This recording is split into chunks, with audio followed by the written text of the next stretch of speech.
if both sides just picked teams one after the other, like it was a pickup game, I don't think the Knicks offense would have looked any worse.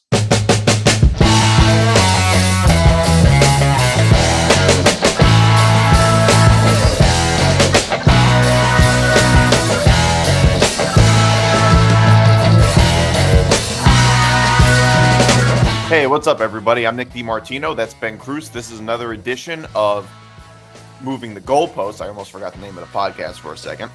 I'm doing so many of them. This is another edition of Moving the Goalposts on the Empty the Bench Network. You can find us across social media at MTGPETB. You can follow the Empty the Bench Network across social media at ETB Network. You can follow me on Twitter at Nick DiMart. You can follow Ben at Ben Kruse144. You can watch all Empty the Bench shows on youtube.com/ETB Network. You can listen to all Empty the Bench shows on etbpodcast.com. And you can listen to Moving the Goalposts wherever you get your podcasts. And make sure to like and subscribe. And this show is presented by Playback. Stay tuned for later in the show to find out more. All right. So we have a lot to get to today. There's one big elephant in the room. And that is the Knicks and Pistons are tied at 1-1. So there's a lot of blame to go around in what has just been a terrible series. I mean, the thing is that, like, if the Knicks can get past I think that the expectations for the Knicks this year, to me, were very clear. And that is, it's okay if you lose to the Cavs or if you lose to the Celtics, but you can't lose in the first round. You can lose in the second round. But you can't lose in the first round. And that, I think, is really just that's just what the expectation is for the Knicks this year. And Knicks fans are understandably, we are all extremely frustrated with what we saw that game.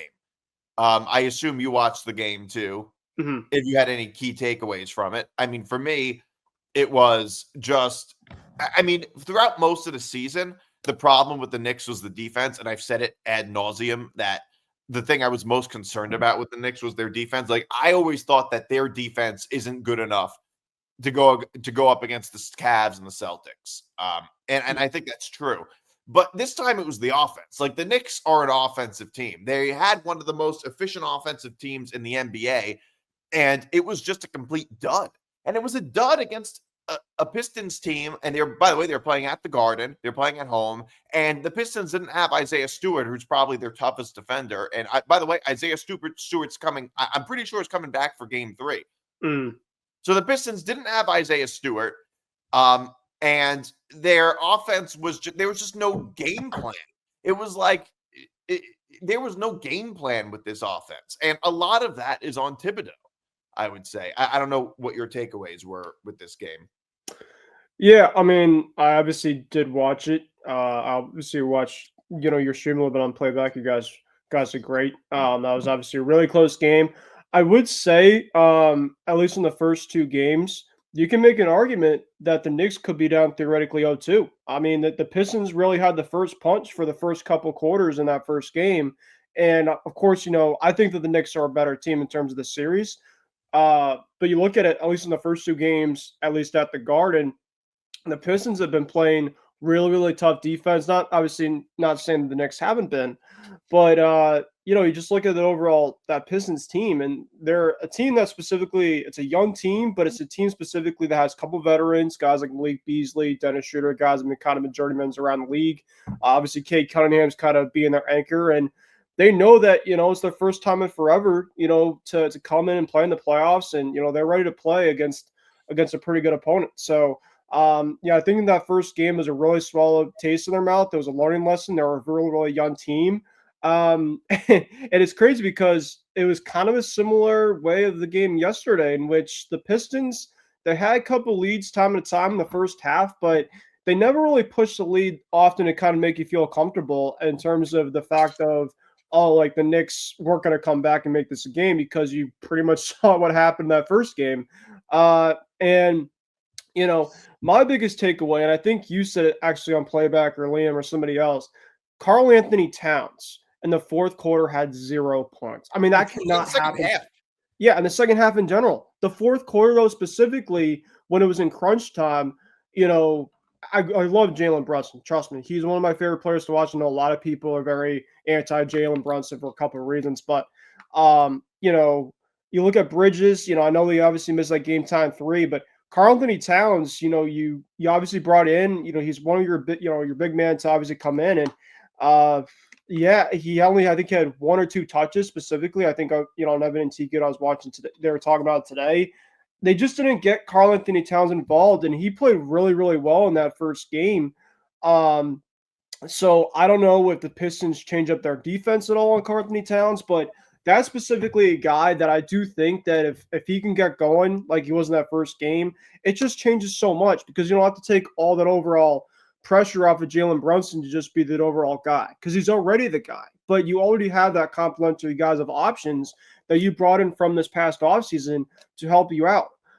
Mitchell Robinson, I think specifically should help defensively. I'm a little bit surprised that, Thibs maybe not put him in kind of when the game was still within reach. Because I do think when I look at a starting 5 unit, I want to put Mitchell Robinson in and give him a little bit more minutes over a guy like Karl Anthony Towns if Towns is just not giving you enough in that second half, which he didn't do yesterday. But they obviously trust specifically Towns' talent to obviously kind of, be your best overall starting 5 unit. But it just didn't work out yesterday. So, and really quickly also too, the Knicks lost the game by 6 against the Pistons, who only shot 6 of 27 behind the 3-point line, which is pretty shocking. The Pistons, at least when we've faced them during the regular season, they have some guys that can shoot. So, I know it's a tough one, but you also have to take into account that it's going to be a dogfight. I think specifically between these two type of teams, they both kind of play pretty similar. They have kind of 2 superstars and they have some complementary pieces. And the bench specifically, we talked about the bench in the past, Nick, about the Knicks bench be kind of more of a weakness. I do think though the Pistons bench also, Dennis Schroeder obviously had a big game, but Dennis Schroeder put up 20 points. Yeah, the Pistons bench, they have a couple of guys like maybe, have some big time games, but they're very similar to the Knicks also with their bench too. So I still think that the Knicks are a better team, but I do think it's going to go back and forth. And I think that the longer specific that the series is, if you are a Knicks fan, it should actually concern you just a little bit because the Pistons are a really tough team. Well, the Knicks, we want to talk about the bench. The only guy off the bench that scored anything that scored any points on the Knicks was Miles McBride. Yeah. Mitchell Robinson, I think, and Liam was saying it on the stream, but he did point out Mitchell Robinson needs to be in the game. And I agree. Mitchell Robinson should have been in the game a bit more. He is not much of a scorer, obviously, but it makes a huge difference on defense. I suppose you could also make the argument that, the problem with the Knicks was the offense and not the defense. And by the way, you want to talk about shooting. The Pistons, it's not like the Pistons weren't like the Timberwolves game 1 against the Lakers where they shot 50% from 3 and everybody was just on. The Pistons were not on. They were missing a whole bunch of shots. They shot 20. They went 6 for 27 from 3, which is not good. But the team did. And they were worse than the Knicks were from 3 points. So it's not even like the Pistons were just on and there's nothing you could do about it because sometimes that does happen. They weren't. And the Pistons did a whole lot towards the end of the game, the Pistons did a whole lot to try to give the game away, it seemed. Right. That's like the first one. Mm-hmm. And the thing is that the reason the game 1 win felt so good was because it felt like we were going to lose. It felt like we were going to lose, and and you know what? I think it was more of a collapse from the Pistons than it was a win from the Knicks. It's not like the Knicks were just amazing. Part of it was that the Knicks played well, obviously, towards the end of the game. But you also have to consider the fact that, look, so far, the Knicks probably have been the biggest disappointment in the playoffs. Now, some of that's going to come down to game 2 with the Lakers and Timberwolves. But so far, I would say the Knicks have been the biggest disappointment. Because for 7 of 8 quarters, even more than that, more like 7.5 of 8 quarters that they played, the Pistons were the better team. It's just that outside of that one little flash in the pan, that one little stretch from the Knicks in game 1, which they ended up pulling off the win, outside of that, the Pistons have been better. And it's actually kind of amazing to me that the Knicks were in that game as long as they were. Mhm. because they were playing so bad. Like if the Pistons actually were a little smarter and didn't and shot a little better, uh like the Knicks probably should have lost by more. Like the Knicks were in that game till the very end and in game two, and they shouldn't have. And I think a lot of that game came down to that Dennis Schroeder three. If Dennis Schroeder doesn't hit that three at the end of the game, the Knicks likely win.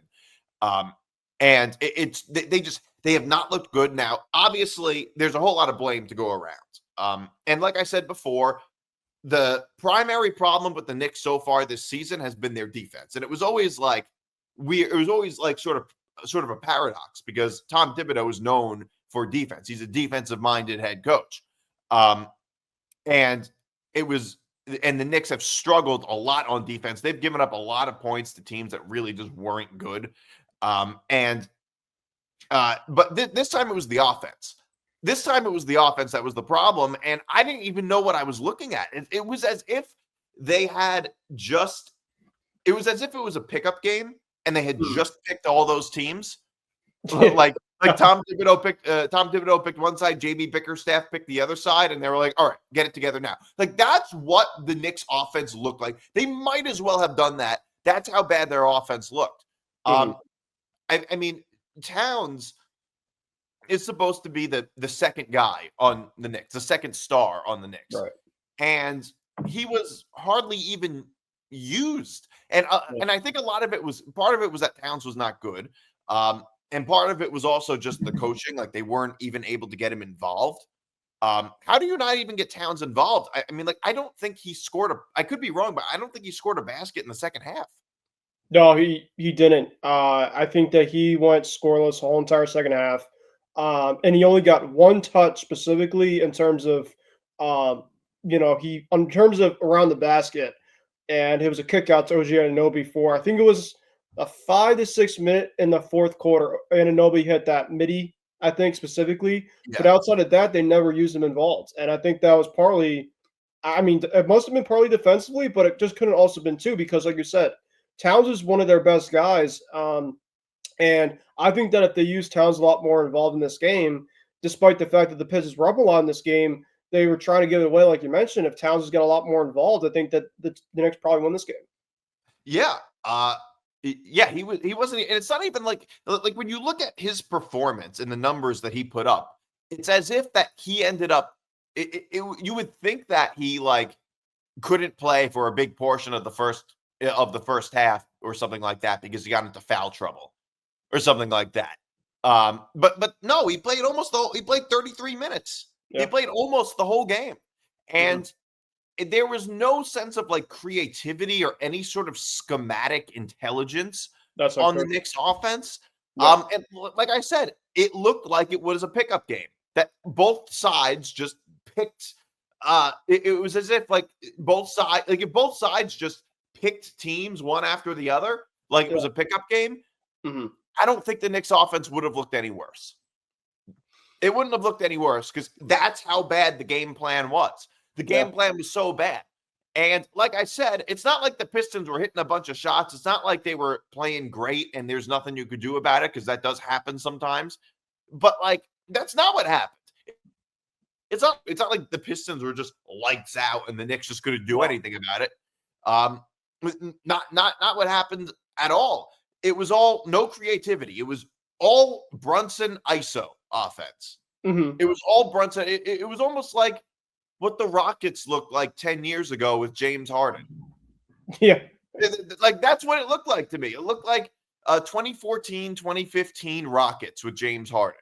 That's what it looked like. And you know what? You can't rely on that. You can't be that overly reliant on Brunson. You can't be so overly reliant on I mean Brunson, and it's not even like Brunson played a good game. He didn't. Brunson didn't play a great game. He took 27 shots. Hmm. Um he went 12 for 27 from the field. I mean, look, he How could have many been a free lot throws too? worse. I What's think that? that he probably had a lot of free throws also. Yes. Mhm. Yes, he did. He did get to the foul line a lot, which is good, but Yeah. you can't be overly reliant on Brunson just dribbling in the ISO That's it. and getting to the foul line. Hmm. But like you can't be so overly reliant on that. And I just we all expected more from this team. Mm. We all expected more. Like Mitchell Robinson should have played more. Cameron Payne, who went off against the Pistons. Cameron Payne played for 4 minutes. Yeah, the first game he was going Played for off the 4 second minutes half. this game. Yeah. Mitchell Robinson probably should have been in the game a little more. He would have helped out a lot on defense. It's not like it would be one thing if Towns was like putting up like 30 points or something like that, but he wasn't doing anything. It's not like they might as well have put Brunson in at some point. And like Towns is just not a good 5. Mainly because of it, like he's a much better 4 than he is a 5. Yeah. And you know what? Josh Hart didn't play a good. Josh Hart shot terribly. Mhm. Josh Hart went 2 for 6 from the field. He shot terribly. Mikal Bridges didn't show up when we needed him. He couldn't hit a 3. The Knicks, by the way, were just getting killed in transition. Yeah.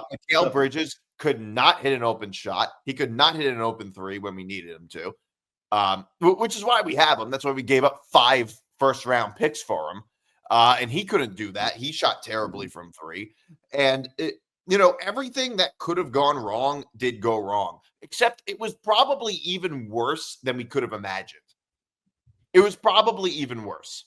I also think another thing too, Nick, and this is obviously a criticism on Thibs, is just you look at the minutes specifically of course the starters should be getting the most minutes, but it's like you look at in the starting 5, Brunson, 43 minutes.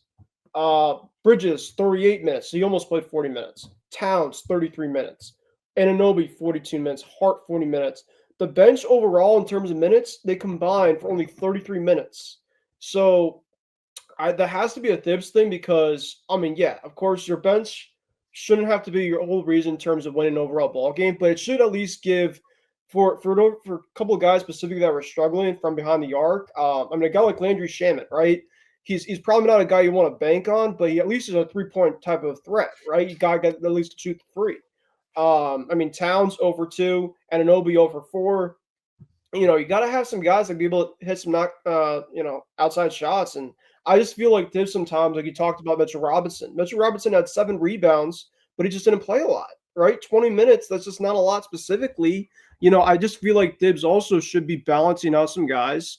And I think that if they balance it out with some of their guys from their bench and maybe keeping their starters a little more fresh, because it's just clear as day a lot of the time, at least in the end of these games, they just feel tired when they're not playing well. Yeah. I think there's a little bit of truth to that. I just don't think that was really the problem in this case. No, Exactly. no. Other than maybe Mitchell Robinson not getting more minutes. Look, if you're going to be like really big on playing your starters, like better work is how I would put it. It better work. But you are right. Robinson could have been in the game a lot more. Cameron Payne could have gotten a little more playing time. McBride played 13 minutes, so which was the most. And you're right. You're right on some level. Now, I don't think the issue is that the Knicks. No. Like people are always talking about like the Knicks being like the starters being tired. Mhm. I don't think that's true in this case. A lot of people talk about, well, they're professional athletes, you should man up. I don't really have that attitude because being tired is like the fact that they make a lot of money doesn't mean you're not going to get tired. If I give you $1 million to run a sprint for an hour, to run sprints for an hour, you're going to get exhausted after. It doesn't matter how much money I give you. Like you're going to be exhausted. 30 minutes. Yeah, I get it. You're going to be. So I don't have that attitude, but I also just don't think it's true. Like I really don't think. Like I think that they're conditioned enough. And it's not even like they're playing so much, the starters, that much more than a lot of the starters on Detroit. Sure. Tobias Harris, Jalen Duren, and Cade Cunningham all played like 40 minutes or close to 40 minutes at least. So it's not really that much different. Nobody says they were tired. So I don't think they. And by the way, Brunson wasn't tired. No, But you can't say Brunson was tired. He played the whole game. He didn't look tired to me at all. He just the problem, if anything, was schematics. Right. And the problem with schematics, if anything, and the fact that there was no strategy, no game plan, and we all expect more from Thibodeau. We all expect more from this team. And we all expect more against a team like the Pistons because we're supposed to. I mean, look, the Knicks are a 3 seed, the Pistons are a 6 seed, and we're playing in the East.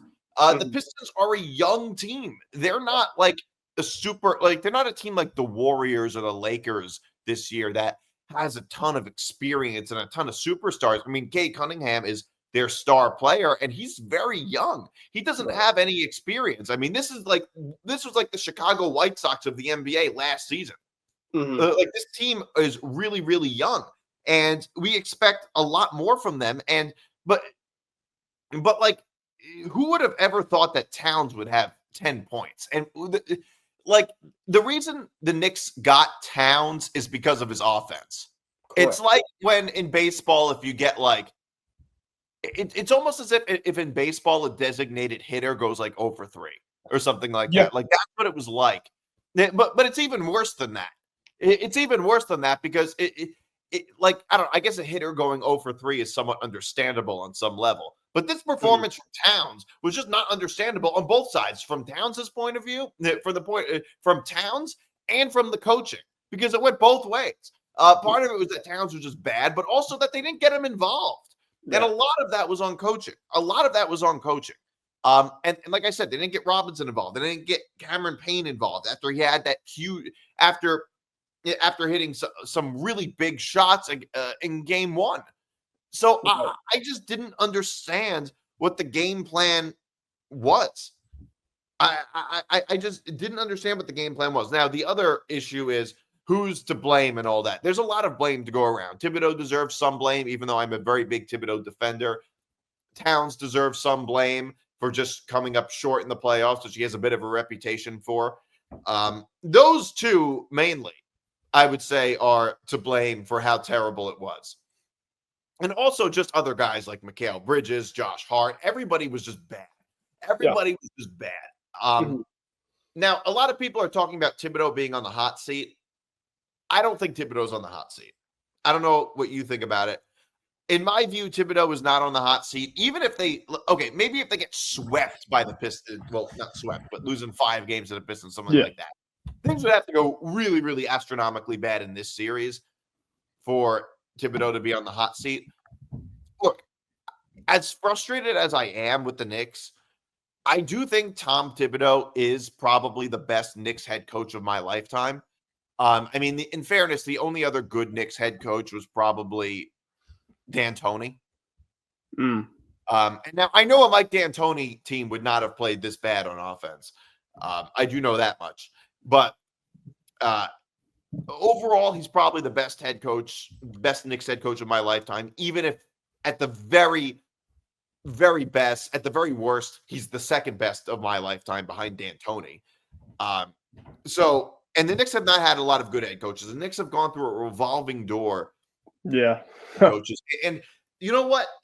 I'll have to say, 3 years ago, a lot of people were talking about firing Tom Thibodeau, fire Leon Rose when they didn't make the playoffs, when they had a dud of a season. And it's like, you know what? I feel like a lot of those calls are a little bit short-sighted. And not that he doesn't deserve any blame, but like, I just think those calls are short. People saying that are short-sighted because it's just like, all right, what are you going to do? Who are you going to hire now? That's the thing. Yeah. And by the way, are the players going to like who are you going to hire next? Because there's not a whole lot of good head coaches in the NBA. As frustrating as Thibodeau can be, a whole lot of other head coaches are really bad, but you don't get frustrated with them because they don't get the big moments. So you have to consider that too. Like, were Knicks fans ever frustrated with Derek Fisher? Outside of the time that he left, that he left practice to hang out with sleep with Matt Barnes' ex-wife. Outside of that, Knicks fans were never even mad at him because they didn't get the big moments with him.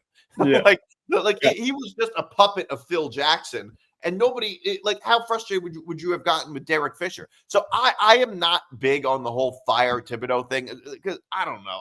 I think it's the playoffs are long. I think if they get past this series, I think the calls will die down. I don't know what your thoughts are on this. Yeah, I mean, I'm not like Coach Thibodeau. I think he's made for that Knicks type of culture I think that the players really like him, so I think that's one thing. If you decide to move on from him, that's not only just an overall effect on just himself specifically, but who you're going to replace and how are the players going to react to it. So I just think that yeah, I'm not, obviously not the biggest fan of him in terms of his rotation sometimes, but I will say that he's tough. He's gotten them into the playoffs most of his time there, so he's doing well with that. So I think with the Knicks, it's the thing that sucks is when it comes to trying to get an overall championship is they're trying to do all the pieces, get all the pieces that they want. It's just there's so many other elite teams that they're just ahead of them. It's just like there's really no. It's like you look at the West, right? The West, there's so many stacked type of teams. It's like you can't be faulted specifically on the head coach a lot of the time. If you just take a look at some of these other teams, it's just like they're just better than you. There's no knock specifically on the physical coach to fire because say you fire somebody, it's like a in terms of a company, right? Where you have a certain boss that you've liked for a long period of time, and then you fire the certain type of boss, and it's just like, well, if you replace that boss with somebody else, it's like how much more is it really going to change specifically on the outlook if you're looking at some of the higher ups from somewhere else, right? It's kind of a similar thing with Coach Thibodeau, which he's doing everything he can try to do. It's just the fact of teams like the Celtics, the Cavs, there's just so many other teams that he's just looking at on top. It's just like, man, like, shoot, all right. I'm trying to do what I can. So that's pretty much what I can say. But I don't think that firing him really is the right solution for this Knicks team. I just think that they really have to build, I think, with a little bit more of their bench. And I think that maybe some of the rotations. But outside of that, I think the Knicks are going to be still a fairly consistent type of team, I think, under him. I think that losing Hartenstein hurt them a lot. Exactly. And I talked. Now, Yep. in fairness, that's not like that's how I felt throughout most of the regular season that Yeah. like losing Hartenstein hurt them a lot. However, I don't think that was the problem this game. And even if they still had Hartenstein, I think they probably still lose that game because the problem was not really defense. The problem was offense. Yeah. That was much more the problem, and just no strategy, no schematics. I mean, that was the issue. It was so unbelievably incompetent on the Knicks' part, and so disappointing. And like I said, they're the biggest disappointment so far in the playoffs. They're the biggest disappointment so far. 7 of 8 quarters, which if you're being generous, the Pistons outplayed the Knicks. And it's not even like the Pistons never imploded. They imploded both games. They just imploded a lot worse game 1. They were imploding game 2 also. And they didn't shoot well from 3. And it's not like the Pistons were good. They weren't. The Knicks were just bad. They didn't, and I'm concerned because Isaiah Stewart, I think, comes back for game 3. Now, all that being said, I am not convinced the Knicks lose the series. I still think the Knicks win the series. I still think they come back and win. They have much better experience than the Pistons do. The Pistons are still a young team, and like I said, are very prone to imploding. And by the way, the Knicks are the other side of the coin you can look at is look, the series is tied 1-1, and the Knicks didn't even play well. Yeah. So, it's not a given that the Knicks are going to look that bad all the games in the series. It's still best of 7 games. Yeah. I mean, remember, like I think it was 8 years ago, the Celtics and Bulls played. The Celtics and Bulls, and I think the Celtics. I could be wrong. I think the Celtics were the 1 seed. I could be wrong. What year? In 2017. I think the Celtics might have been the 1 seed. I'm checking right now. East, and they played. Maybe they weren't the 1 seed, but they played the Bulls, but the Celtics were still the heavy favorites. Okay. Yeah. I think it was. We lost 117. Oh wait, hold on. No. What seeding were they? It doesn't matter. They're probably the top. The point is, the Celtics were like heavy favorites to beat the Bulls in that series, and the Celtics lost the first 2 games at home, and then they ended up winning. What's that? They were the 1 seed. Okay, and the Bulls were the 8 seed. Okay, I'm not crazy. They were the 1 seed. The Bulls were the 8 seed, and they ended up. And the Celtics lost the first 2 games at home and then won 4 in a row and ended up winning in 6 games. Yeah. I think the same type of thing could happen here. I still like the Knicks to win in 6. I think they'll split in Detroit. That's what I think will probably happen. And then 6 or 7. Could go 7. If I were to take a guess, probably 6. Mhm. And then I think everything will die down a little bit. And then it would almost be sort of similar to the Mets losing to the Dodgers and the NLCS. Like if the Knicks lose to the Cavs or the Celtics, I can't get too mad at it.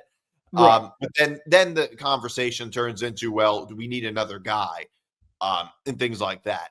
Yeah. But I think that the Knicks will be fine. I think they'll end up winning the series. It would be an unbelievable disappointment if they end up losing to this young Pistons team in I round agree. one. Yeah. In terms of who will come out of the East, I still think it's going to be the Celtics. And you probably would agree with me on that. I mean, listen, that's not even me being biased, but I think, of course, we're the defending champs, so I think the defending champs factor is one part. But I just kind of look around the overall East. I think that, of course, our biggest competition is Cleveland. I think that they have just a really good starting five, that they have a pretty good bench that did a really good job against us this year during the regular season. And in terms of the Pistons and the Knicks, of course, no knocks on them. I think that obviously you have the Pistons as kind of a very, very young team. The Knicks obviously have a couple different, stars specifically on their team. But I mean, I'm not looking at those two type of teams in terms of playoff series. And I'm not saying freaking out because, of course, I can't take any type of team lightly. But when it just comes to an overall threat of us trying to repeat, I think that it's going to be Cleveland. Just because I think that you kind of see in terms of how they played against us in the regular season. But to be fair, there are 2 wins against us. One of the games was without Kristaps Porzingis and Evan Mobley. It was a game where we were up 20, I think 25-3, and they came back. The Cleveland came back and they ended up winning that game. I think it was partly because we obviously didn't shoot well on the second half, but yeah, I still think that we're still the team to beat in the East. There's no other. I mean, Miami just no. Yeah, I think that since we're the defending champs, I think that's obviously a factor. But I Well, just I think think the that Cavs can give you guys a run for your money. yeah, that's like I said, I think the Cavs are the biggest threat to us specifically in terms of coming out. I think a sleeper type of team though is Indiana. I think that the Pacers were a team last year that gave us kind of a tough test, despite us sweeping them last year in the Eastern Conference Finals. Because if you physically look at those overall type of games, people are saying about in terms of our path. So obviously, I'm kind of retracting that overall path. It was easy. A lot of guys were hurt. Yeah, you could obviously make that case. But when you look at the overall games in the Eastern Conference Finals, the first game, Jaylen Brown had a tie with the corner 3, and then we won in overtime in a thrilling game 1. The second game, I think there really wasn't any other doubt, but they played us tough. And then the game in Indiana, we came back from 20 points down in I think it was the clinching game. I'm not terribly sure, but 2 of the games in Indiana, I think we were down in the fourth quarter to start. So it wasn't like specifically we were completely dominating this type of team. They were giving us a ton of fits. And I knew that we were a better team, but a team like that, right? That, especially right now, Jason Tatum, we'll talk about Tatum a little bit, but it all comes down for the Celtics right now. They will come out of the East, but it's the matter in terms of how many games per each series specifically we can make to get to obviously where we want to be. And that's obviously trying to repeat as a champion. So I think the Celtics are still coming out of the East. It's not me being biased as a fan. I just think that the starting 5 and the bench specifically is the deepest out of any team in the Eastern Conference. Well, the question I would have is what would make the season a disappointment for the Celtics? Because they're not a championship or a bust team. They just won last year. Right. And it's very, very hard to repeat. Yeah. I mean, to me, it's just like it would take a lot for the season to just be a disappointment. Yeah. I think. Like the Knicks, like the boundaries are pretty clear. Like make it past the first round and maybe at least be competitive in the second round. The Celtics, I would not say they have to win it. I wouldn't even say the season's a failure if they don't come out of the East. I think that even if they lose to the Cavs, it's sort of acceptable. Right. I don't expect them to repeat just because repeating is hard. You don't see repeats a lot. And I think that the teams coming out of the West this year, like whoever's going to come out of the West this year, I think it's going to be so much better than what we got last year, which was the Mm, Mavericks. Like I don't that's think fair. that's going to happen again. We have teams, like whether it's the Lakers, the Warriors, Oklahoma City, who's better this year than they were last year, Yep. Denver. Like I just think the likelihood that we get a Mavericks team coming out of the West, which was such a dud last year, I don't think that's going to happen again. I think it's going to be much harder. No, I respect that. I agree with you on that. I will say, I was saying so. Oh, about the overall, if the season would be a failure if you don't win the finals. Yeah, I think that if we don't get to the Eastern Conference Finals, I think that it's kind of a disappointment because I just look at every other team specifically around the East, and our team specifically brought pretty much everybody back from last year in the offseason. So it's pretty much a championship. It's about a 12, 13 team deep type of team. I mean, Peyton Pritchard, he's going for the sixth man of the year considerations tonight. Payton could be a starting five on a lot of mid to crappy teams. He's really gotten better in terms of as an overall player. Sam Hauser, 3-point threat off the bench. Hauser has played a ton of starting minutes specifically throughout the season. Luke Cornett, big man off the bench. He's been able to start here and there. So a lot of specifically when I talk about the Knicks bench in terms of the Celtics bench, right? The Celtics bench has had so many opportunities to get starting minutes in which I think that it just helps so much, not only for the starters specifically to get some time off, but it's to be able to give that confidence and just that championship of Tatum and Brown essentially got clamor for so long of not making it to the championship and winning it.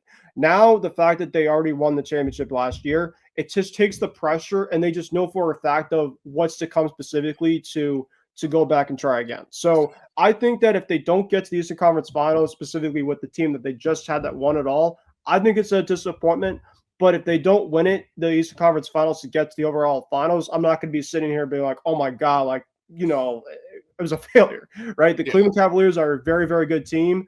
They had like 60 plus wins specifically to show for the season, very similar like how the Celtics were last year.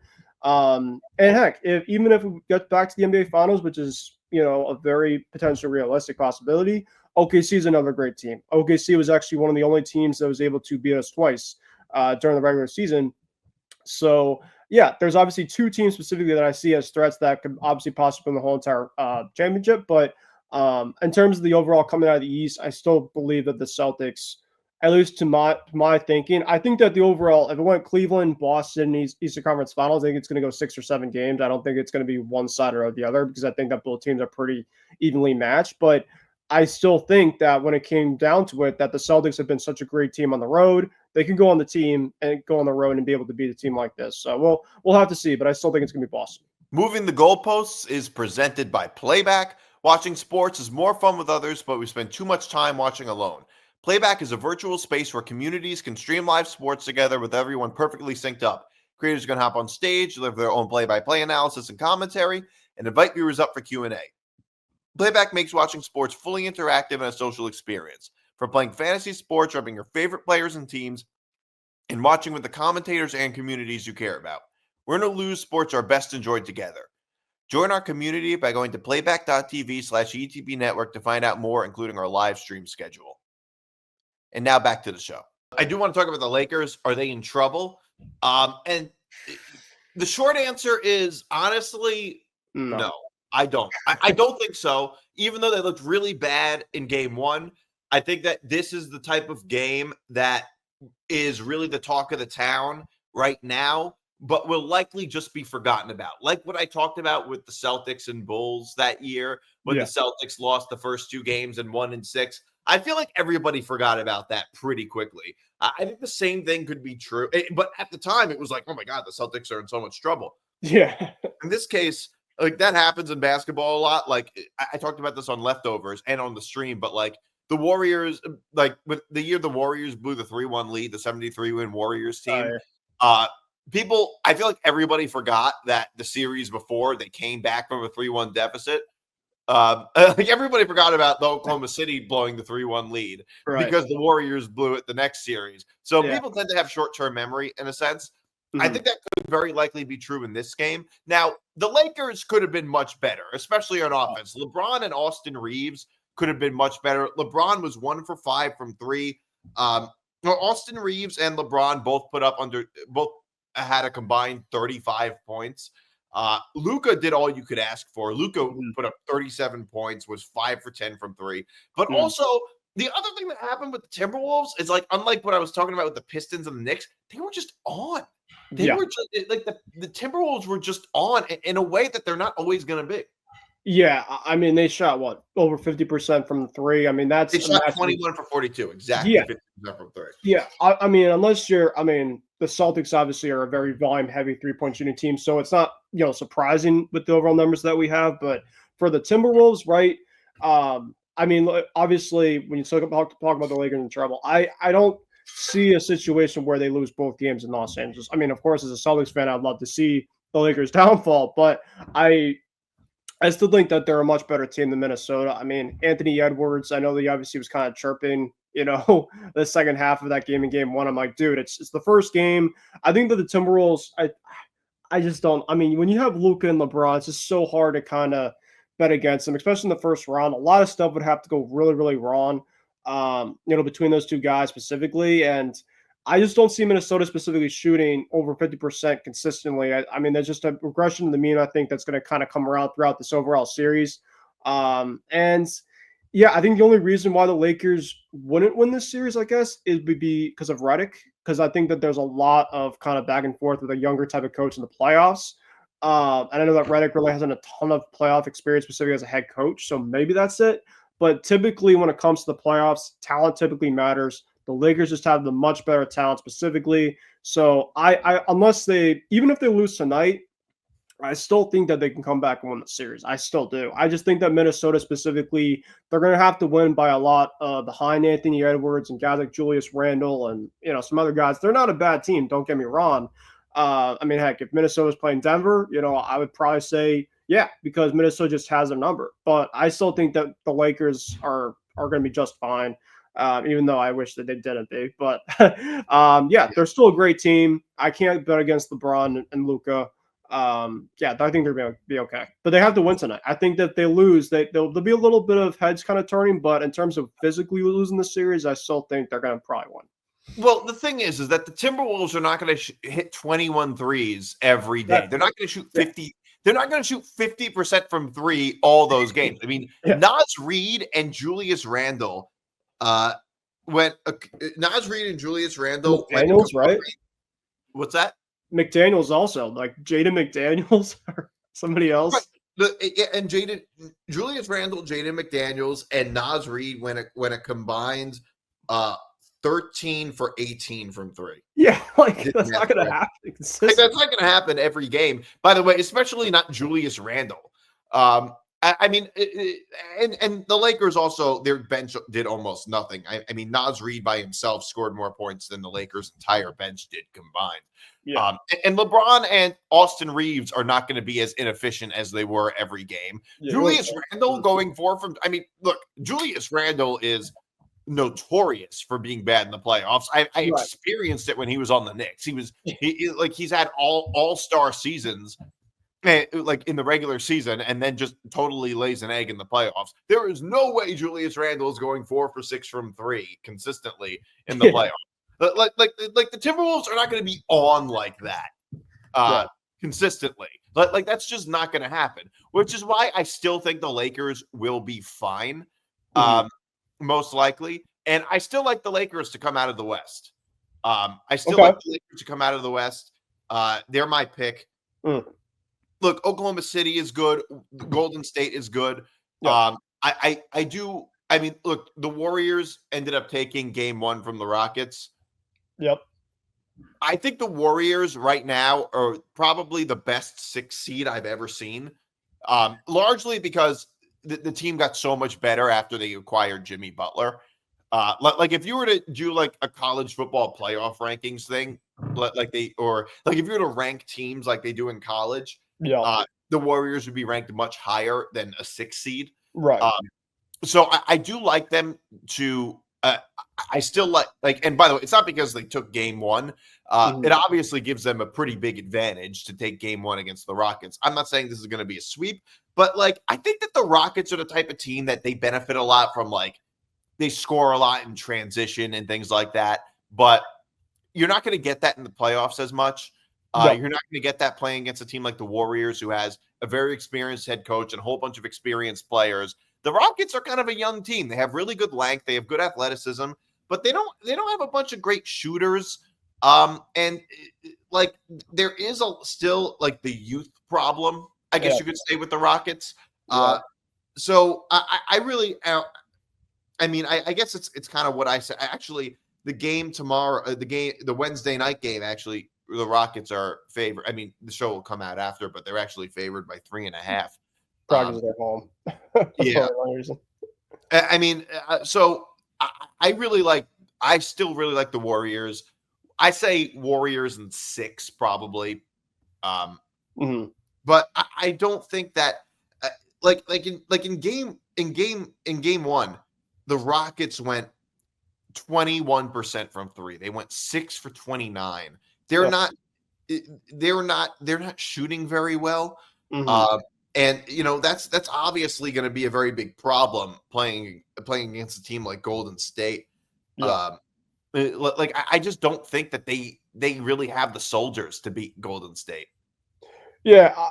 So the Warriors, obviously, I think there was a stat. I think it was the talk on the broadcast that once they got Jimmy Butler, they were looked as one of the top defensive ranking minded teams when it just came to specifically allowing certain margin of points.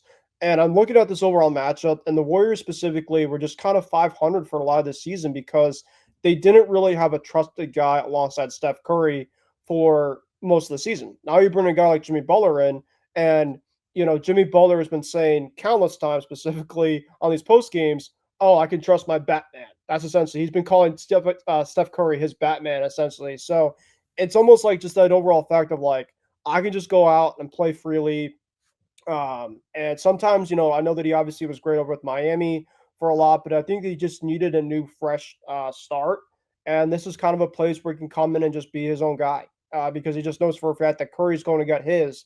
And you have another guy specifically that has had countless amount of playoff experience. And then you look at a guy like Draymond Green, who has won a couple finals. I know a lot of people like to knock on Draymond, but Draymond, when it comes to the postseason, essentially knows how to play his role. Braden Pazimski, he could shoot from the outside. So you obviously have a 3-point threat there. You got Kevon Looney, who's coming off the bench. He has a ton of NBA Finals experience. So they have not only just they're coming in hot, but they have a ton of experience at least on their side. Of course, you have Steve Kerr there. I look at the Rockets type of team, and they went up to such a hot start throughout the year. I think that's another partly thing too is they just got. I think a lot of this stuff specifically when it comes to the overall playoffs is kind of inflated because they just a lot of their things that they were able to work in the regular season is not going to be able to work against a team like Golden State, right?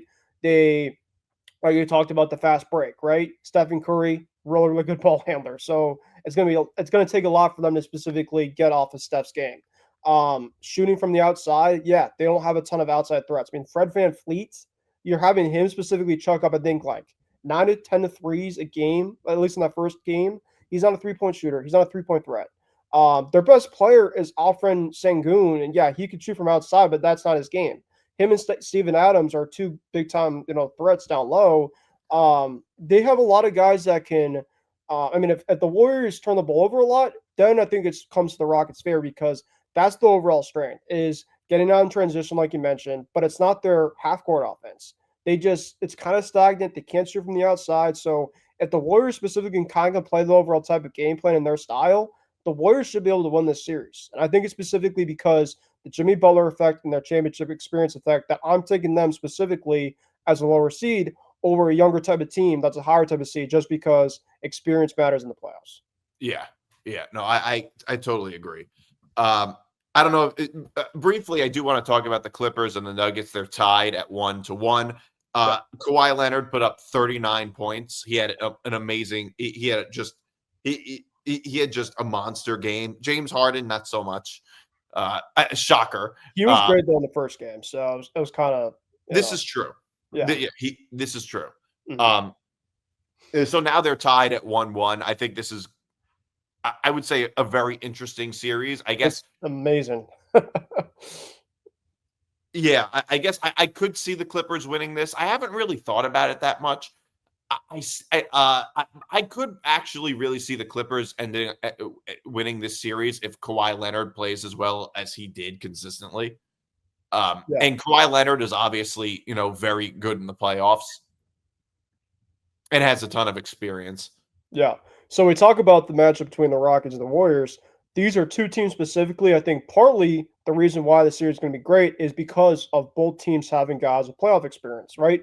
The Rockets, you don't have a lot of guys that have that, but you look at the Nuggets, of course, with Jokic, already won the NBA Finals. He's obviously arguably one of the top players in the game, hands down, MVP candidate. I saw it live in person now twice. He is an absolute freak.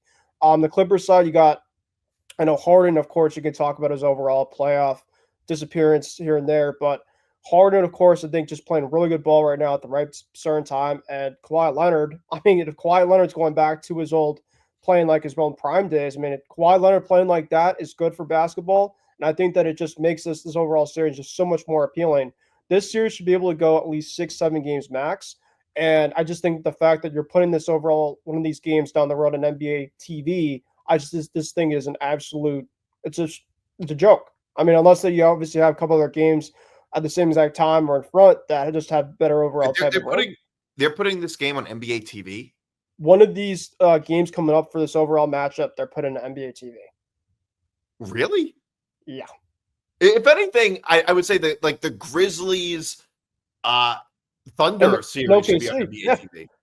yeah, In no, fact, that series doesn't even need to be nationally televised because it's such a yeah, it's going to be it's going to it's such a it's so lopsided. You don't even need to put it on national TV. Why would they put this game on NBA TV? I mean, Uh, yeah. I mean, I think it's only going to be one of them, but just the fact that that's the case is just kind of frustrating because, like, you saw the TNT last night. I mean, it was like a 10:30, 11 o'clock type of thing. I'm turning on TNT, and it's like, man, like, this is just like for a non-fan of one of these type of teams, it's just amazing, because you just know for a fact at least the first 2 games have been right down the wire.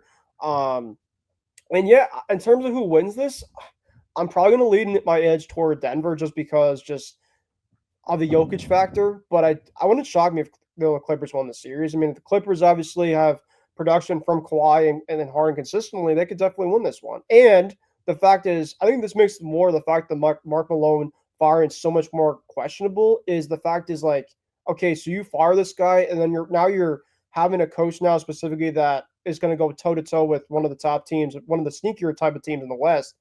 It's like, wouldn't you want to have Malone, like, that's kind of been there, done that, at least in the overall playoffs, be able to kind of lead this group at least for at least another year? So I don't know, but what I do know is that this series is going to be very, very good, and I do think it's going to go the distance.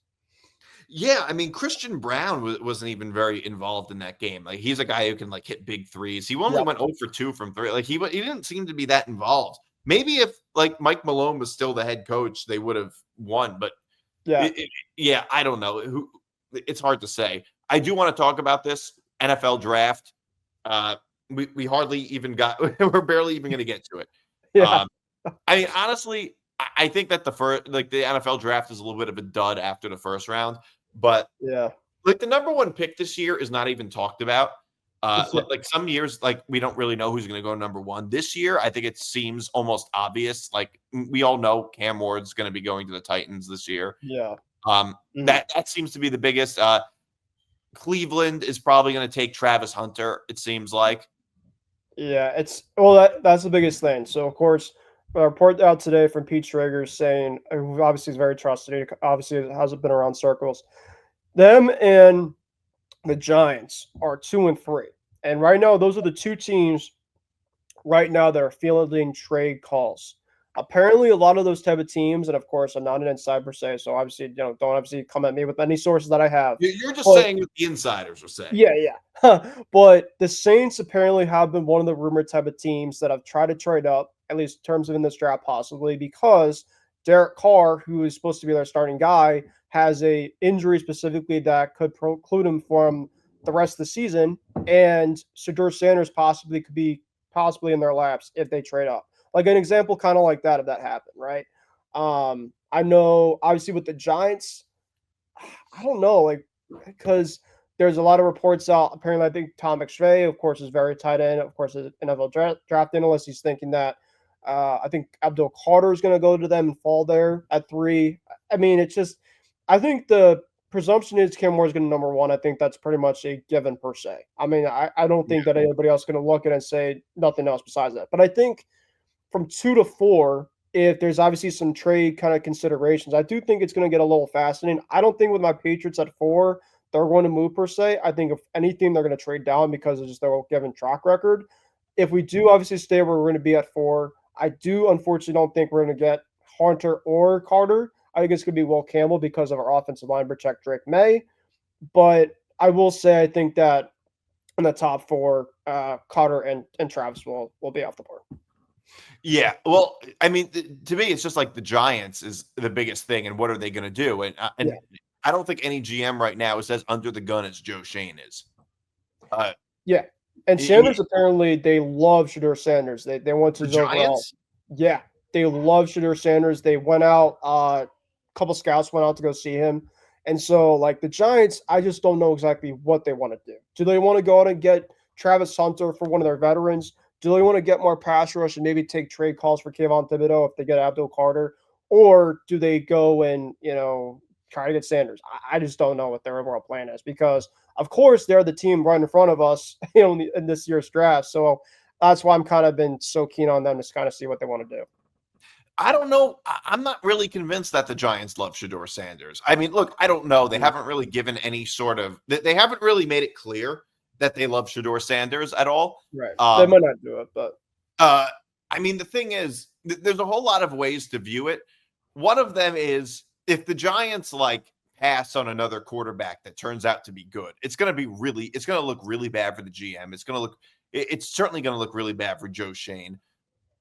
The other problem is that if you pass on a guy like Abdul Carter, I mean, the thing is, the difference is that Abdul Carter and Travis Hunter are both great players. First of all, I don't think Travis Hunter is going to be available at 3, but even if he is, neither of them would be, even if Abdul Carter turns out to be great, he's not going to be a franchise changer like a star quarterback is.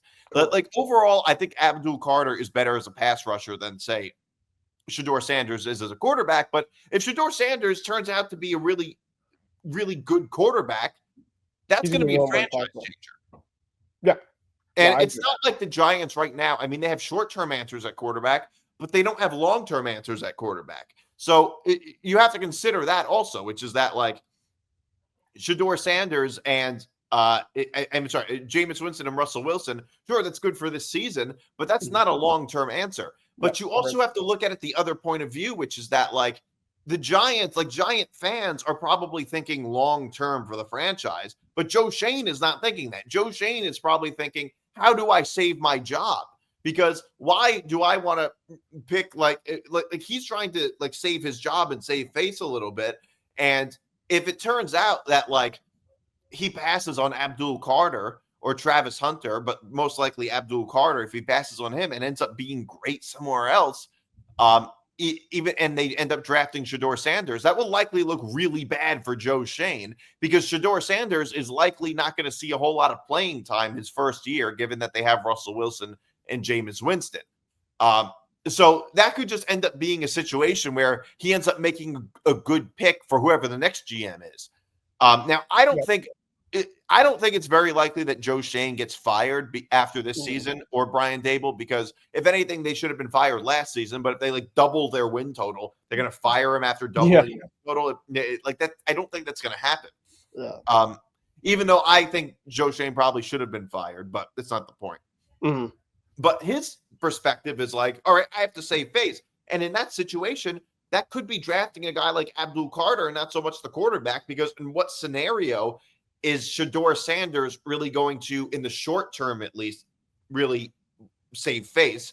Whereas it could end up looking really bad. But for everybody talking about them having 2 quarterbacks now, it's neither of them are long-term answers. That's only Russell Wilson's a 1-year deal. Jameis Winston's a 2-year deal. What is that going to do in the long term? That's not really an answer. And I do think Shedeur Sanders is a good player.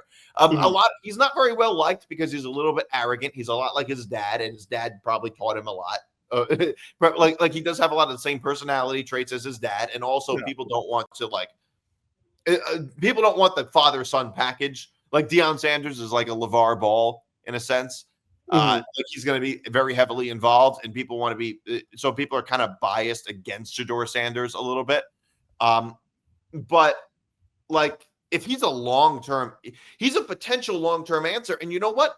How many times are the Giants going to pass on these quarterbacks? And for everybody saying, "Oh, next year might be better," it's like, you know what though? Like, no guarantee. For everybody saying that, it's like, first of all, the Giants are usually not a good team, but they're not good enough to get the top picks. Like Arch Manning might come out of the draft, but he's likely a number 1 or number 2 pick. I mean, it's very predictable that the Giants are going to be too good to get Arch Manning. Because they're probably going to be substantially better this year than they were last year. They're going to be too good to get Arch Manning. So I can really understand. And we also don't know if Arch Manning's even going to come out next year. But even if he does, like I said, they might be too good. So it's hard to say. Like sometimes you got to take opportunities when you can. And now for me, if they don't want to take Shedeur Sanders because they don't think he's good enough, to me, okay, fine, that's a valid reason. But if he turns out to be really good, then you're going to look really bad. That's all I can say, because how many quarterbacks you're going to end up passing on? How many young quarterbacks you're going to end up passing on? So I don't know. And for everybody talking about like Shedeur Sanders didn't play against good competition in college, that is partially true. There's a lot of truth to that. The Big 12 is not the best conference. They're notorious for having weak defenses. But let me also just say, he didn't have good support. He didn't have a good supporting cast either. No protection. His offensive line was makeshift. It was movie theater security. It was terrible. Especially in the first part of the season, he had no time at all. So you have to be fair and call it on both sides. No, I 100% agree. Right. I think that the Giants, obviously, they have Arch Manning possibly in their back pocket next year, but they're a team that's kind of stuck in mediocrity. Right. So they probably won't be god awful, but they're obviously not going to be great because, for a fact of that. So this is kind of their opportunity this year to, of course they're fielding trade calls, but I think that they should stay put and try to obviously specifically what type of cornerstone piece that they can have, because they know for a fact, you look at that overall division, they just know for a fact they're not going to be competitive within the next couple of years, but they want to hopefully have some building blocks to remain competitive against a lot of these type of teams. So Shedeur Sanders, I 100% agree. I think that a lot of people, of course, are really down on him because of his dad and just kind of that diva-ish type of, maybe Caleb Williams factor per se, kind of that overall stuff. He's way worse than Caleb Williams. What's that? He's way worse than Caleb Williams. No, I understand that. Yeah, but just kind of that overall, like, off the antics type of, like, that's why people are kind of besides that. But his overall play is, he, of course, he could do all the throws, right? His offensive line, it's actually more impressive, the overall stats that he had, because of the makeshift offensive lines that he had consistently. I just think there's a fair amount of bias against him in a sense, and some of it is reasonable. Like I understand why it exists for sure. Like I understand why the bias exists because of his personality and all that, but also I don't think it's entirely fair from a football perspective. It's not totally fair from a football perspective. No, 100% agree. So what we should have to see though, but I just think that this overall draft, the quarterbacks, I don't think that are as high of like the names per se, compared to the last couple of years. It just kind of just feels like a draft that'll be just kind of there. I don't really know a ton of the names, honestly, after like the first top 10 picks. So we can kind of go see what happens and make sure we're going to have a lot of NFL draft coverage on this network too. So obviously make sure people obviously kind of tune into our stuff also. Yeah. All right. So that's our show this week. Thanks for tuning in, everybody. I'm Nick DiMartino. That's Ben Kruse. You can follow us on social media, across social media at MTGPETB. You can follow M to the Bench Network at ETB Network. Follow me on Twitter at Nick DiMartBen, at Ben Kruse 144. So I'll be back next week. See you guys then. See you guys.